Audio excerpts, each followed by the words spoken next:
your supplements and functional foods, legal developments, ingredient news, education, inspiration, entertainment, insider in the afternoon.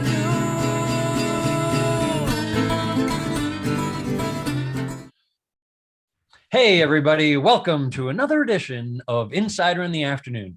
I'm Todd Runstead. I'm Ola Lassard. We're the cofactors. The cofactors. We got to get better at working on We definitely do. All right. This was only our first time trying to nail that all at once. So, but yeah, so, it's a strange season right now because, there was that month-long period of euphoria when revenge travel was in and yay, we're finally over this. And then Delta came by but people are still committed toward live events. I went to a concert last weekend and you had to show a proof of vax to get in. It was outdoor and all that stuff. SupplySide East just happened. Expo East is going to happen in a couple weeks. And so a lot of today's show, we're going to just run some video footage that we covered at SupplySide East. That was in Secaucus, New Jersey, just outside of the city. And so we will look forward to doing that. And in the interim, Ola, when I was lying in bed this morning, thinking about what we should talk about, I went straight to Orgain. I went to Costco yesterday. And, this was only $20 and $20 for a protein powder tub. That's a screaming deal. And I love that. And I remember when Orgain first started, it was like that doctor he was like a cancer survivor. And then the power of positive nutrition, like the early 90s, right? I think it was early 2000s, maybe. Right. Yeah. I'll give you early 2000s. I think that was it. Yeah. It was a cool story. And there's like the little single serving RTD drinks that I would give my kids and they liked it. So it's like, oh, cool. I don't have to give you like a sugar laden Nestle quick chocolate milk. I could give you this, which is like better nutrition. And I mean, didn't you used to do something with Orgain? Didn't you have something to do with those guys?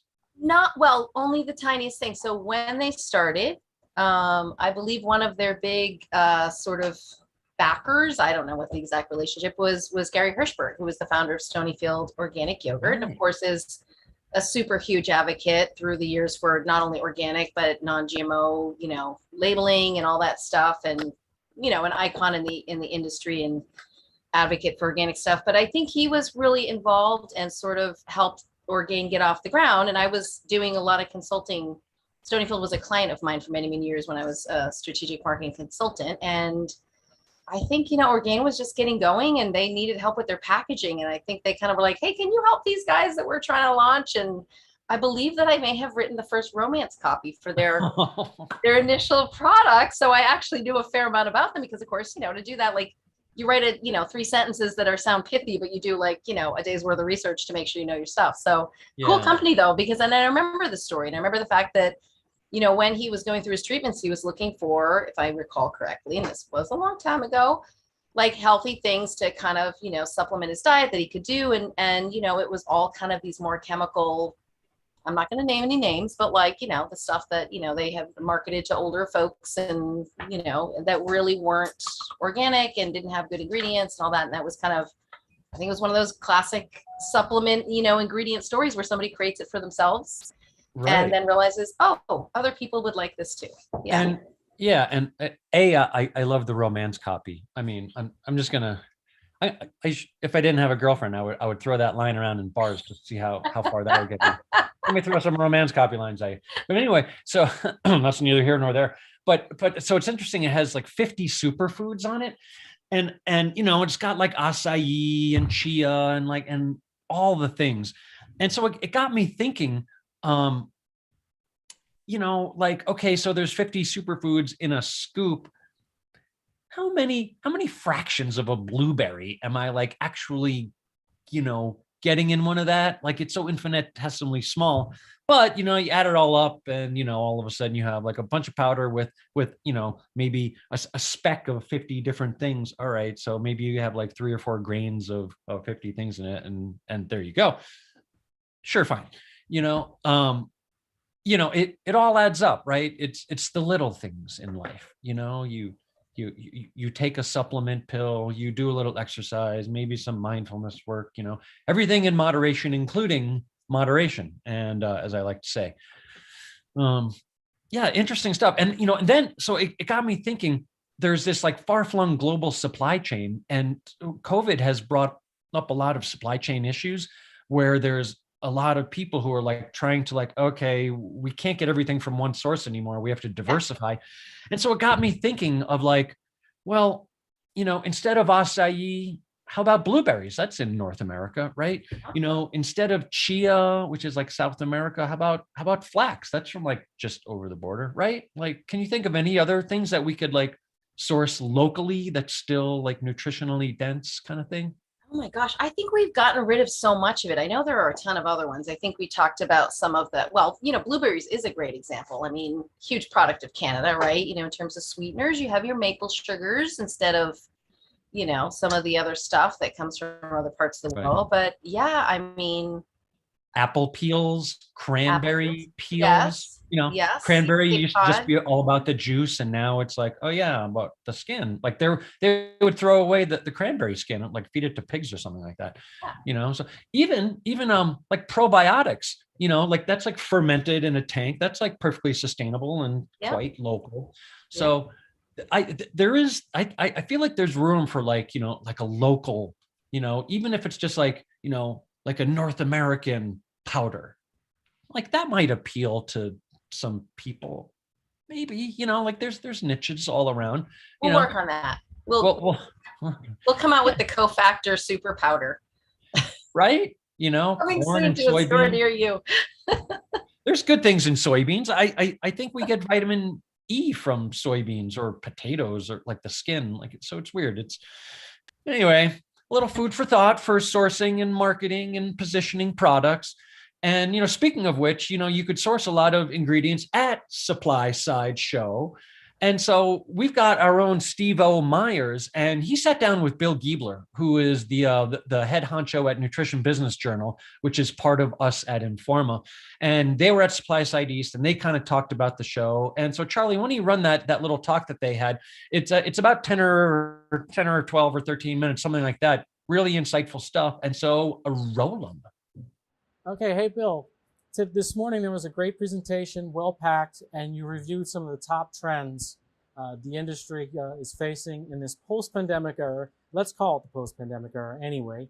And there were some really great highlights that people were buzzing about afterwards. And one of it is just, let's start right off the top, the impact financially the industry saw from COVID. What did you find at NBJ? It was huge, and I think that's not a surprise to anyone. 2020 was a huge year globally, but it was the biggest growth year in the US that we've seen since 1997. It's almost as long as we've been tracking. 1997 saw 14.2% growth on $14 billion. Last year we saw 14.5% growth on $46 billion or $48 billion. It soared past 50 billion all the way to almost 56 billion. So really huge growth, $7 billion added to the market as a result of COVID. And you mentioned this morning that sort of all boats lifted. The industry saw a bump across the board, but there were some interesting findings when you looked at the different countries, including the US, and how the pandemic was handled. Can you explain that effect you saw? Yeah, it does seem to correlate. Like where governments handled the pandemic well, like China and certain parts of the world where they really handled the pandemic well, there was a lift in supplement sales. But in areas where the pandemic was handled poorly, including the US, Brazil, other areas, really big growth. So bad news for the health of the nation turned into good news for the supplement industry in that region. And speaking of health of the nation, when you looked at the health of consumers, and then how that their satisfaction with the industry or their health. What did you find? There were some interesting stats you offered this morning. Yeah, we in June of this year we did a survey of about 1,000 consumers, getting consumer attitudes, and one of the questions we asked was, "How satisfied are you with your health?" We asked that same question back in 2017, so we could really look at it longitudinally over a few years and see some unsurprising but kind of disturbing revelations from there. Consumers reported a 13-point decrease in satisfaction. Let me say that accurately. 13 percentage points fewer reporting being satisfied with their health, and 6 percentage points higher of those being dissatisfied with their health. So some pretty dramatic, just people assessing their own health. Am I healthy? No, not compared to how we saw our health in 2017. And I suspect it's not because people were less healthy in 2021. It's because we had a new lens on it. Having seen COVID, having seen the comorbidities, it's like, oh, this stuff matters when something like this happens. Exactly. I think more people were in tune to the state of their health because of the pandemic. Absolutely. And that this represents a big opportunity for the industry to target those kind of consumers and say, we can help. If you're dissatisfied, we can help. Yeah, that's a really good point. And it's an opportunity to look at, so the other thing we looked at in the survey is generational differences. And we saw attitudes very different among Gen Z consumers than that of boomer consumers. Again, not surprising, but what were those differences? And very much more experiential and emotional measures of, am I healthy, among younger consumers versus fact-based physical characteristics with the older consumers. So as brands are innovating, as brands are marketing to consumers, it's so important to look at some of those experiential and emotional characteristics and not just look at numbers, data, BMI, calories in, weight. Those are important, but that's not what the young consumers are interested in. Right. It's been so great that the industry has increasingly paid attention to the scientific aspect of our products and ingredients, but it's important. It's an important reminder not to lose those other experiential and emotional reasons why people fell in love with the industry. There was another tidbit that you offered about the generational survey that you did, and that stuck out to, I think, all of us, and you highlighted it, obviously stuck out to you. The mood and stress concern among the Gen Z and millennials, that's something no one would have seen. And that first, you could tell us what you found if you have those numbers on your head. But then to me, the takeaway is the industry, if we weren't aware of this, is this a real opportunity where we might have targeted other generations for those types of products? Yeah, it's a good point. So what we found is that the top 5 reported conditions that consumers are buying supplements for, mood and stress didn't even show up for boomers. They may have shown up for Gen Z, but they were the top 2 conditions for, I misspoke, it maybe showed up for Gen X, moving down the generations. It's not at all on the radar for boomers. It's there for Gen X. It's the top 2 conditions for both millennial and Gen Z is mood and stress. Stress is the #1 condition of health. And I also think I misspoke saying that this is why they're taking supplements. We just asked, what are your health concerns? Right. Gen Z said stress. Their second thing is mood. This is profound. This has been a hard couple of years for these younger consumers. And that's what they're looking for. And that's how they're assessing their health. So that's important to, one, target that as a condition.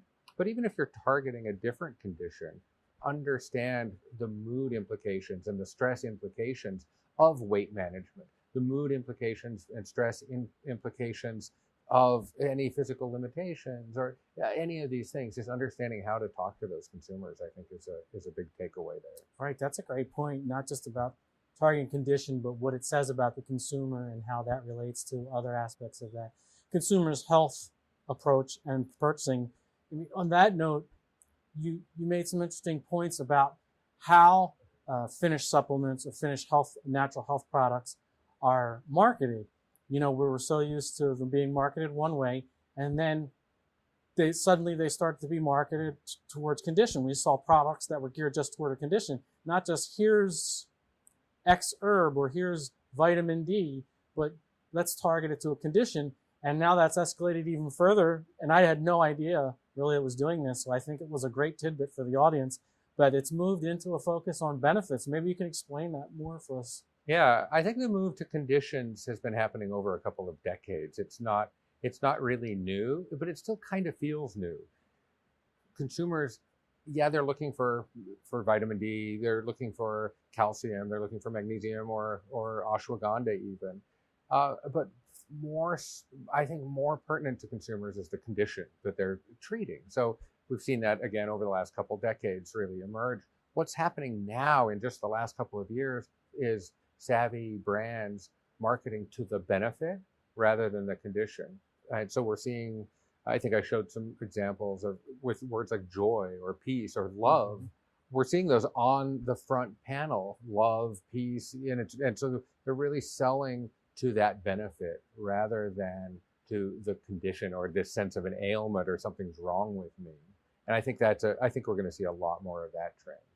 And I like that for a couple of reasons, because when you go into a pharmacy and you're looking for a medication, they're all arranged by conditions. So that move to a condition focus wasn't really novel. It just, the industry hadn't seen it until it happened, and progressively it's done so. You don't go in and see a pharmaceutical with happy as the name was one of the ones you put up, or as you said, peace. So I really think that's great, because now we're not just following what the pharma industry did. We're taking it to a new place that really makes sense for an industry like the natural products industry. Speaking of some of the walking into a pharmacy, a lot of people do buy vitamins in the pharmacy. And when you think about the biggest product categories on the supplement side, it's going to be vitamins, and then, herbs and botanicals are really big. And you showed some information today that was probably expected. Vitamins and herbs and botanicals are still big. But what's the surprise in what you found? Yeah, thanks. Because it is, vitamins is the biggest category, and it has been for a long time. Herbs and botanicals is the second largest category. And together they represent about half of the supplement industry. But the surprise is those are the top two fastest growing categories from 2020. The biggest category was the fastest growing category. And that sounds logical in a way, but it's illogical. Big, mature categories, it's hard. $1 billion, $4 billion represents a smaller percentage. And yet these grew, vitamins over 20%, herbs and botanicals almost 20% growth. A really astounding growth for such behemoth chunks of the supplement pie. You would expect the big category to have maybe a middling single-digit growth. That's what we typically see. And then you see, wow, there's a barn burner there, and the market share is really, really tiny. So I don't even know how that happens, but that was sort of eye-opening when you mentioned it. Speaking of eye-opening, another thing where, as you just explained, you might say, well, yeah, that makes sense.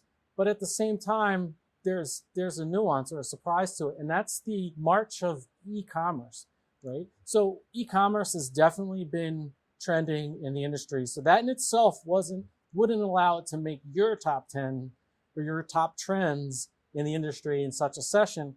But can you tell us about the numbers from pre-pandemic to what we're calling post-pandemic? Yeah, we expected that growth, but enlighten us to what that growth was and what that means, that nuance. Yeah, so we were predicting about 10% of supplement sales were happening online in 2019. Now, it's possible that was conservative, but we saw it growing to 10%, and we saw the growth accelerating, and it was the channel to watch, but it was still only 10%. Now we're seeing it by 2024, which hopefully will be post-pandemic. By 2024, it's going to be 24% of all supplement sales are happening online, and that puts it on par with natural and specialty, which has historically been the biggest channel. It's still going to be the biggest channel at 25%, with mass market and e-commerce each at 24%. So really, those three channels dominating the pie, and e-commerce really just accelerating. And I think, to your point, we saw that coming. We knew e-commerce was growing faster than the other channels. I think the pandemic just made it happen faster, that it's taking such a big chunk of the pie. Hey, thanks, Bill, for giving us some highlights and talking to us about some of the trends that we noticed in your presentation today. Of course, you covered so much more, but these were some of the things as I moved around the floor, people were talking about, and some of what they consider trends were right on par with what you were talking about. So I appreciate that. Now, for people who weren't able to see the presentation or just want to know more about all the wealth, I mean, this really scratches the surface of what you guys do at MPJ. Where can they go? nutritionbusinessjournal.com. It's really our store. We list all our reports there, subscription opportunities for the journal, the monthly journal that we have there, contact information for our team. If you want, we do custom research as well, and so it's all there. That's the best way to find us. And for a look at the actual presentation, log in the SupplySide 365 network, and you will be able to find the presentation from this morning. It's definitely worth a look. Thanks for joining us, Bill. Thank you very much. All right, a little between two ferns action with Bill Giebler from Nutrition Business Journal. Always just information, knowledge, wisdom coming from NBJ. We really appreciate them, right? Ola, what do you think about that? I loved it, and I thought was, to me, one of the really interesting things was sort of that point about personalized nutrition, kind of taking a dive with COVID and people getting kind of back to basics, I guess. So I'm, to me, this kind of data that these guys gather is phenomenal. As a marketer, it's, it's gold, right, for all of us in the marketing world. But, when you look at some of these trends, makes sense when you hear it, but you don't always think of it on your own. So I always appreciate, the insights that they're able to provide. And I'll be curious to see what happens with, those, personalized nutrition was going up and then it kind of had a little stall. Will it come back? We'll see, I guess. Right. Yeah. Yeah. Because personalized, it seemed to be, oh, that's the next cool thing, for the bleeding edge consumer who really wanted to get on it. But then it's like, kind of the same thing happened with CBD, like that was the hot it girl ingredient. And then it's like, oh, pandemic. Let's just. It's all about elderberries. Right, give me the elderberries. Exactly. How many people started growing elderberries in their backyard? That's what I did, actually. You did, of course. Because they're also yummy, but yes. Why not? Right.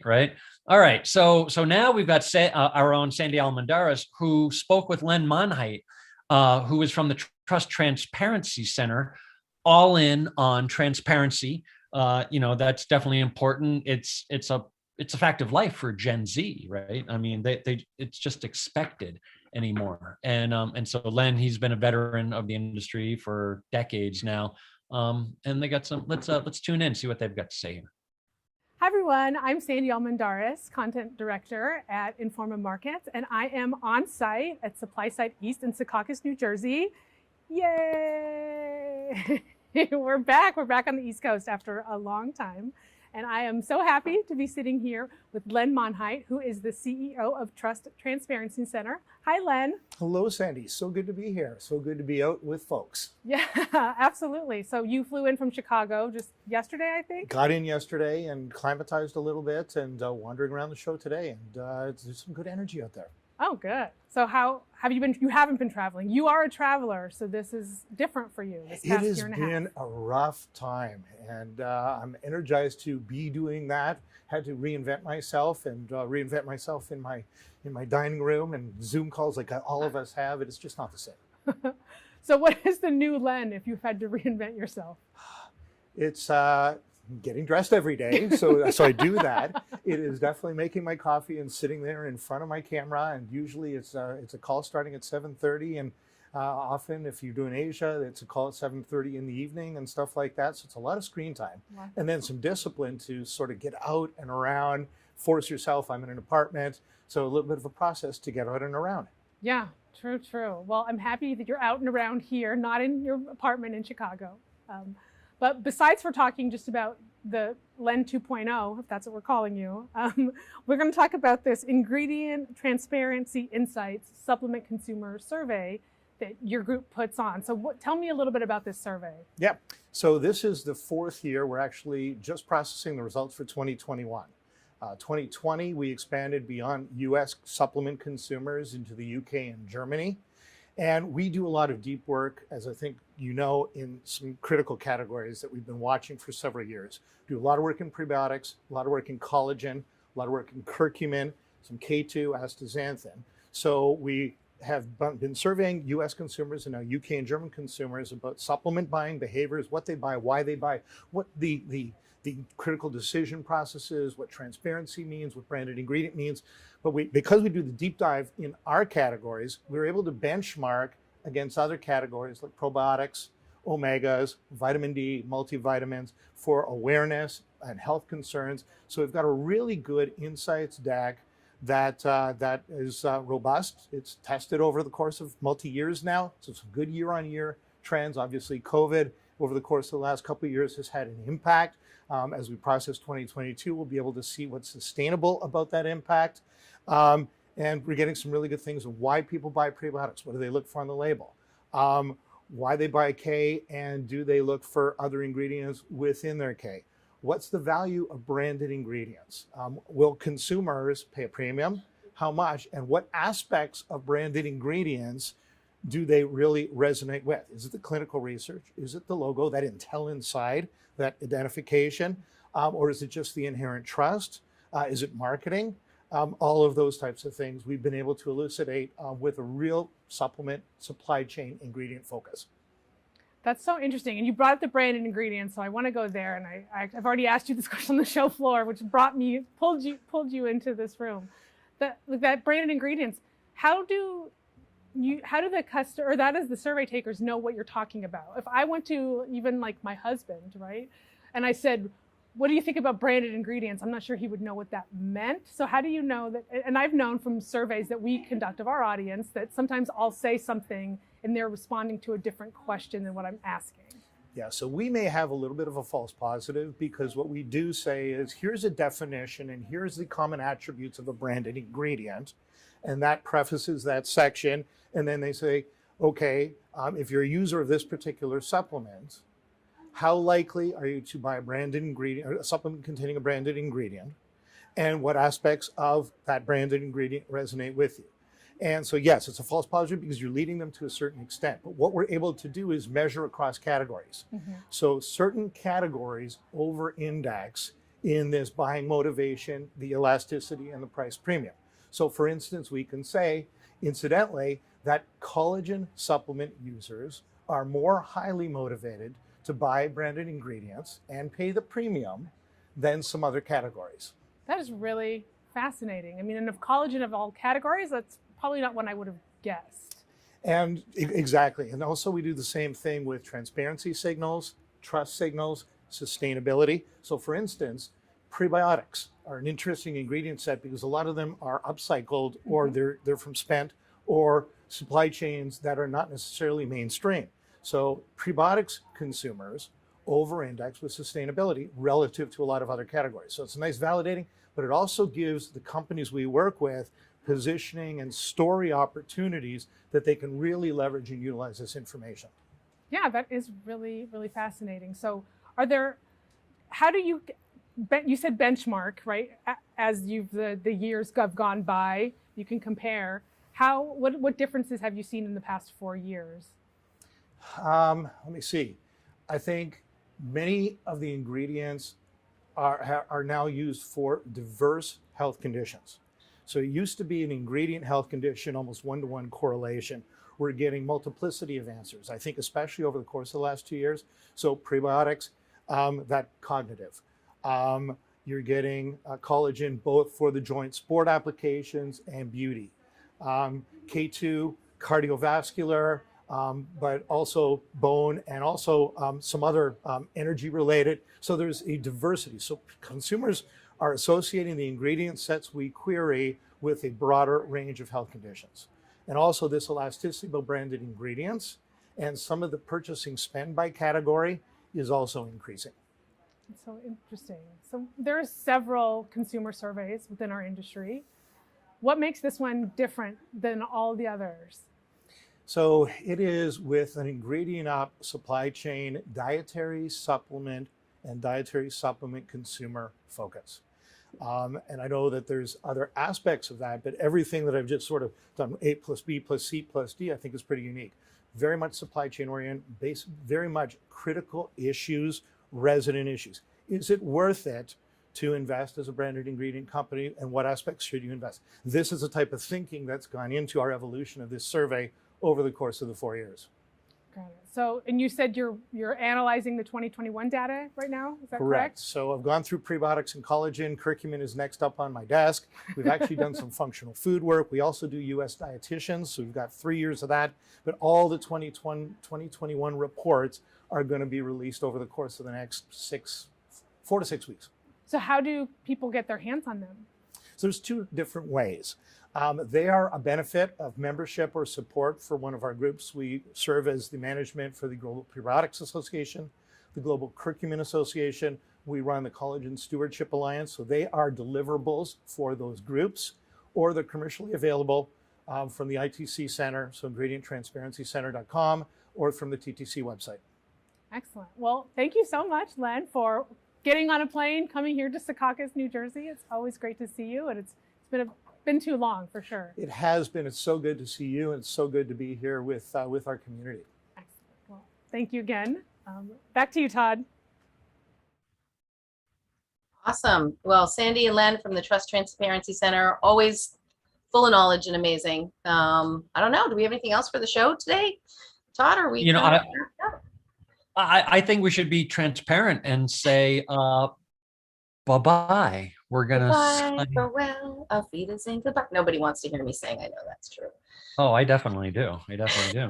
The hills are alive with the sound of vitamins.